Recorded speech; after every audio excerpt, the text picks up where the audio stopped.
Hey there and welcome. I'm diving in straight away. The timestamps for each individual week can be found in the description. We're starting the month off with Venus on the cusp between Pisces and Aries.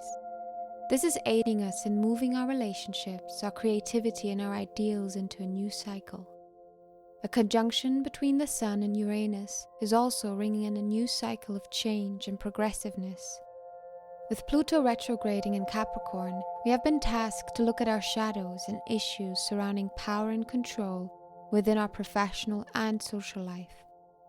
We might have to deal with conflict around individuality and conformity, particularly in the context of relationships. There is a wish to express authentically, but also a lot of fear.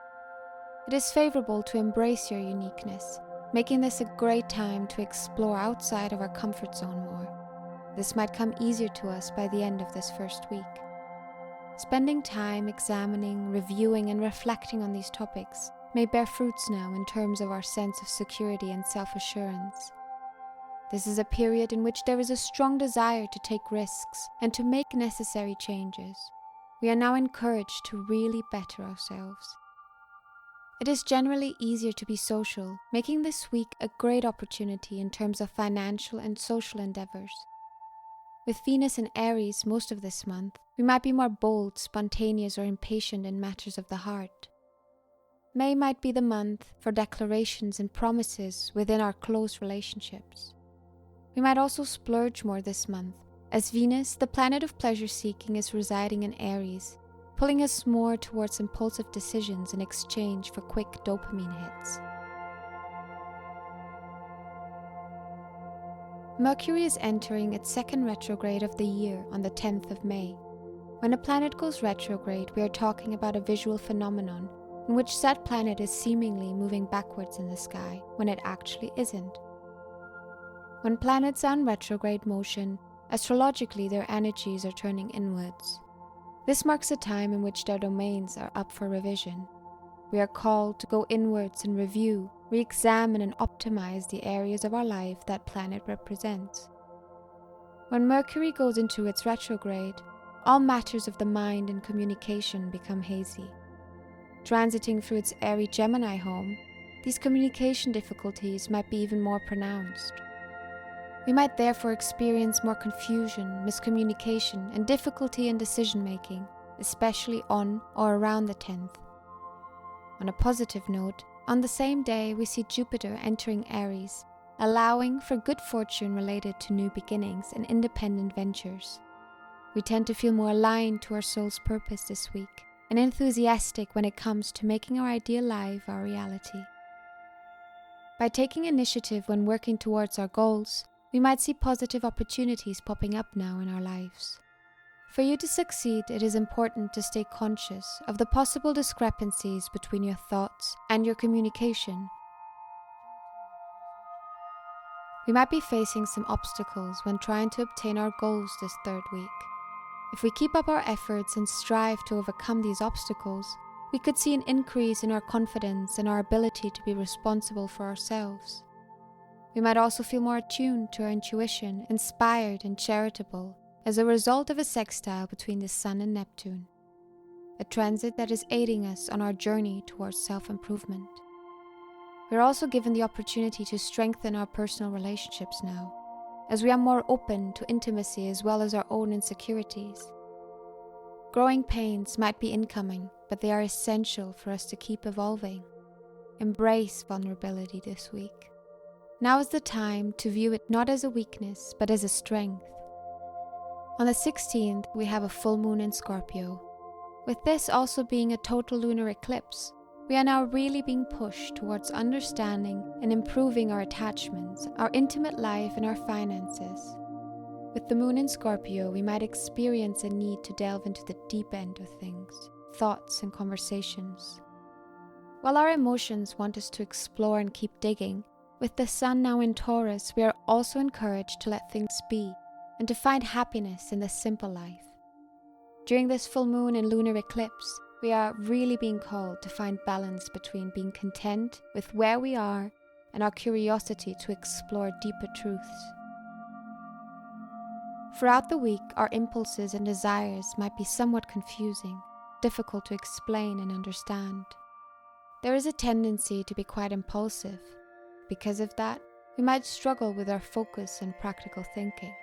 Creative expression and entertainment seem to be more interesting now than our regular routines. Furthermore, our need for personal transformation is heightened these days. Spending time alone, writing, creating, or simply learning new things might be more intriguing to us now than social interaction. The Sun is moving into Gemini on the 21st, joining up with Mercury. This might lead to a bit of a break when it comes to Mercury's challenging retrograde energy. All the confusion and miscommunication subsides, and instead our mind is able to clear up a little, our communication skills improve, and our thoughts align more with our actions.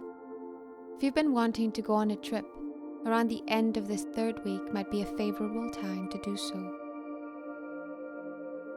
After meeting up with the Sun in Gemini, Mercury moves back to Taurus on the 22nd.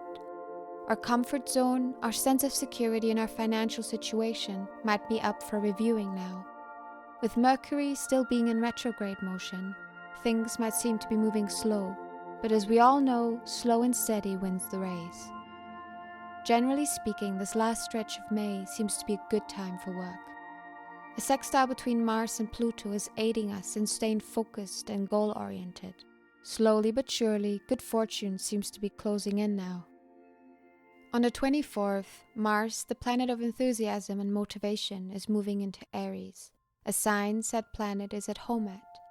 There is a tendency to be more active, spontaneous, and courageous.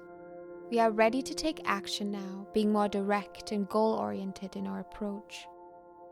The shadow side of Eris's energy could lead to us being more quick to anger, as well as insensitive or manipulative. Thinking about what you want to say before you say it might be the way to go now. We might also find we spend more time inside our head, trying to gain deeper insight on ourselves. When it comes to our personal relationships, there will be some conflicting energies going on. On one hand, we are able to see things for what they are, and we are more open this week to accept advice from people who might be more experienced in our respected fields. A good opportunity to renew ties to old friends as well. On the other hand, we might experience feelings of jealousy and possessiveness in connection to the fear of losing our loved ones. With Mars in Aries now, intense feelings could arise. If there have been issues in our close relationships, they might be coming to the surface, possibly in a very disruptive way, so be aware. On the 28th, Venus is entering Taurus, a transit that has us seeking security and value in things and relationships that are long-lasting. We might experience a strong appetite for pleasure and have a stronger need to express our love physically. Apart from these somewhat challenging relational energies, when it comes to our work, we are really on it this week. A conjunction between Mars and Jupiter in Aries makes this a fortunate time to expand our goals. This transit allows us to feel stronger, more positive and energetic. Careful not to overdo it though, especially as a way to escape interpersonal conflict. The month of May ends with a new moon in Gemini on the 30th. New moons are all about setting intentions and planting seeds for the coming lunar cycle. This new moon is guiding us to share our emotions with others, making us more talkative. This is an excellent time to recommit to our personal goals regarding improving our communication skills by listening to and learning from others. We've reached the end of this month's forecast. There might be some conflicting energies going around when it comes to our personal relationships, but there's loads of good stuff in terms of our work. I hope this forecast was helpful to you, and of course, I hope to see you here again soon. Namaste.